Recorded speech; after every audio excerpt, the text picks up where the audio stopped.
Hello, welcome to Newscentre with me, Parikshit Luthra. In a rare address, Vladimir Putin announced a partial military mobilization, putting more boots on ground in Ukraine amid reports of Russian troops losing major territory. This would translate into 3 lakh people out of Russia's vast reserve of 25 million being called up to fight Putin's war in Ukraine. That's not all. Putin also threatened nuclear retaliation against the West and warned that he was not bluffing. Putin's announcement is also raising fear of a broader conscription, leading to protests against mobilization. As per an independent protest monitoring group, over 1,400 protesters were detained across Russian cities. The Russia-Ukraine war was in the spotlight at the United Nations General Assembly meeting, while US President Joe Biden slammed Russia's nuclear threat as a reckless disregard. Ukrainian President Zelensky said, and I quote, "For us, this is the war for life."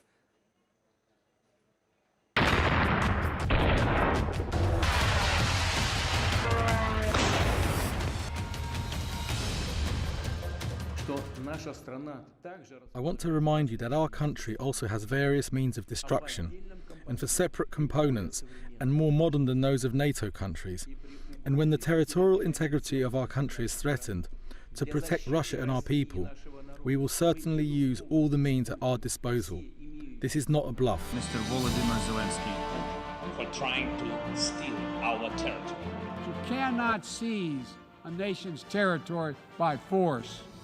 Russia's calling up more soldiers to join the fight, and the Kremlin is organizing a sham referenda to try to annex parts of Ukraine, an extremely significant violation of the UN Charter. This world should see these outrageous acts for what they are.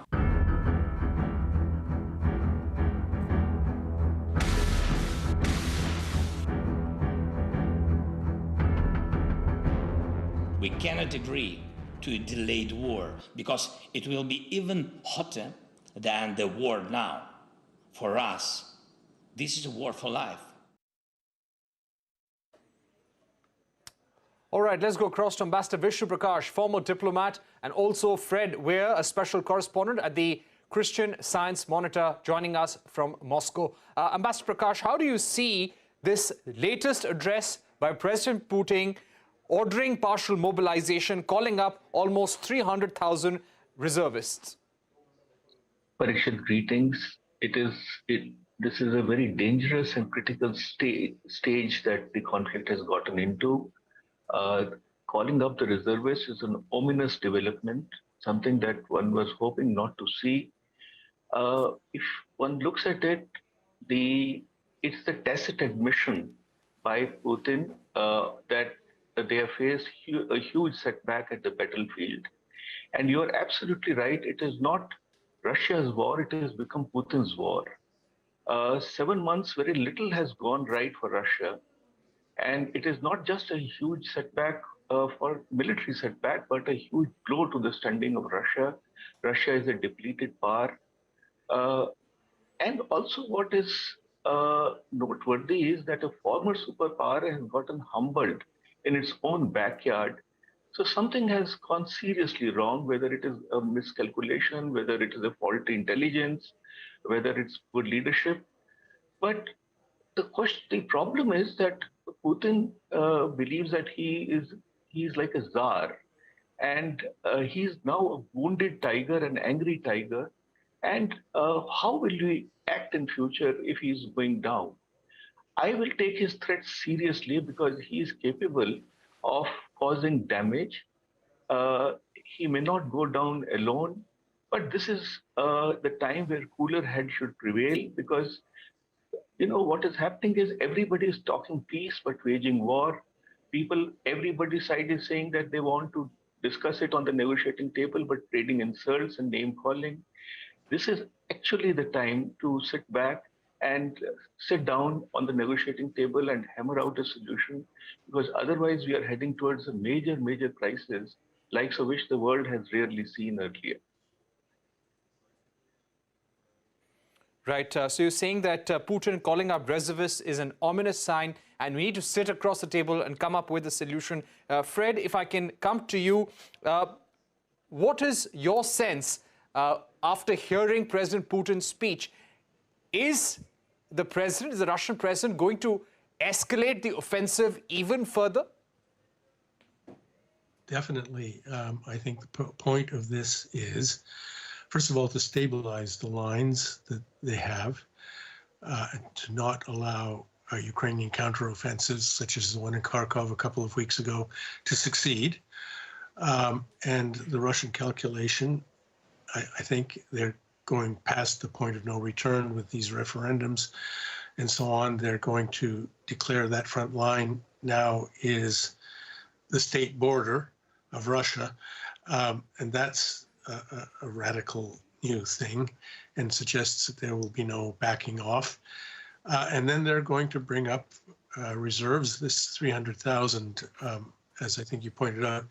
Russia has potentially got 25 million, people with men of military age who have army experience.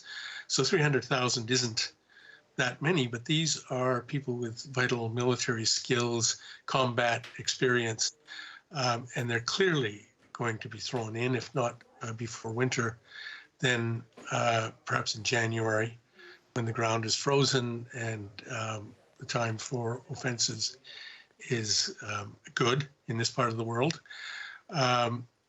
And that definitely portends much wider, much more destructive and bloodier war. Right. So you are expecting things to get worse here on. Ambassador Prakash, when you hear President Biden at the UNGA, when we heard President Zelensky, what do you think the mood at the UNGA was, and what is the big message that comes out of there when it comes to President Putin's offensive and his ability to take up things a notch higher? The mood in the UNGA, and for that matter across capitals, is rather somber, because this is a very serious escalation. And the West has committed huge resources to push back Russia. To be frank, it is not a Russia-Ukraine conflict so much as a conflict or a battle between Russia and the West, particularly Russia and the US. And in this, Russia is clearly on the back foot. It has been humbled. So now the problem is that the conflict, if it escalates and the unthinkable happens, then there is no end to it. It will become very difficult to dial it down. So what should be done? There is a lot of pressure. There is a lot of angry accusations, but also there is a reality. The reality is that a nuclear conflict cannot be won, should not be started. Also, the winter is coming, and Ukraine and Europe is going to face a huge energy crisis, food security, food crisis. So it is something which the world did not want, but willy-nilly you have gotten pushed into it. And I hope and pray that it stops here, because the way it is spiraling, it can go out of control, and then it will become very, very difficult to take charge of it and dial down the tensions. I hope that wiser sense prevails on all sides. Right. You're hoping that wiser sense prevails. But Fred, coming back to you, when it comes to this exercise of referendum that we are seeing some Russian-backed separatists call for in parts of Ukraine, what is the larger strategy? We had seen in 2014 the annexation of Crimea after such an exercise. So what could be the larger intention now? Is it to mark territory? Is it to justify a larger offensive? I think it's both. It definitely is intended to those territories and the Russian occupation of them as irreversible. As I said, the state boundary from the Russian point of view will move right up to the front line, and presumably any territory they take beyond that will also become part of Russia. This is something like we haven't seen in a long time. Russia is completely off the reservation in terms of the currently acting world order. And Putin is talking in terms of Russian history a lot. And indeed, Russian history was a long parade of expanding the imperial borders. But this is the 21st century, and this is a new set of rules for our time. But these referendums, which are going to take place in the next few days, will pretty much make that a fact of life as far as the Russians are concerned. Putin made that clear. I think people may be freaking out a bit too much about what he said about nuclear weapons. He is not talking about using nuclear weapons on the territory of Ukraine or to win the war against Ukraine. He is mainly, and from the very beginning of this war, when the Russians bring up their nuclear arsenal, they're basically warning the West to stay out of direct involvement in Ukraine, that any direct clash between NATO and Russia can escalate to a nuclear war.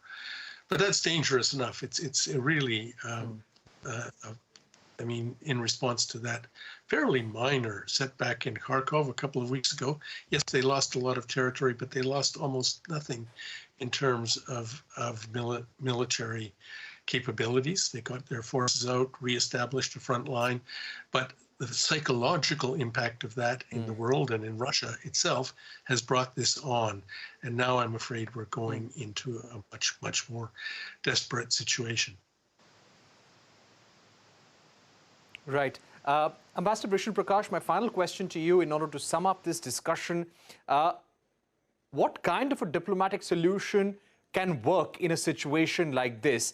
You have a president who has taken the losses in Ukraine very, very seriously.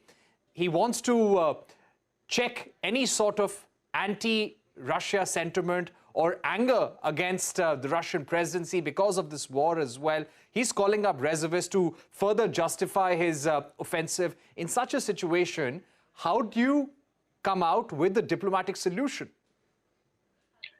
That is the most difficult part, because he cannot put an end to the conflict empty-handed.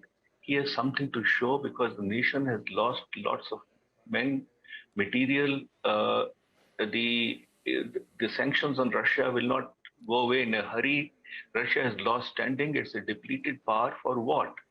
So there has to be some gain, but given the fact that Russia has seen such setbacks, the West and Zelensky is not going to concede him any military honors, battle honors.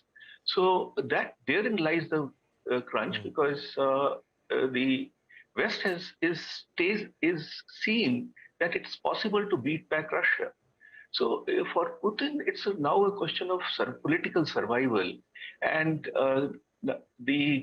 hitherto he was in control, he is still in control, but calling up the reservists is going to cause a lot of tension, and things are quite shaky for him, and that makes the situation even more dangerous. Right. It makes the situation more dangerous, and on the whole shows that we could be in for a protracted and complicated war. Thank you very much, Fred, and thank you very much, Ambassador Vishnu Prakash, for joining us here on Newscentre, giving us your view on the latest messages coming from President Putin and also the mood at the UNGA. Time for a break, but when we return, we shift our focus to the telecom sector. My colleague Ashmit Kumar discusses the contours of the draft telecom bill with Deloitte's Piyush Vash and Jaydev Ghosh of Shardul Amarchand Mangaldas. Don't go anywhere. That discussion coming up on the other side.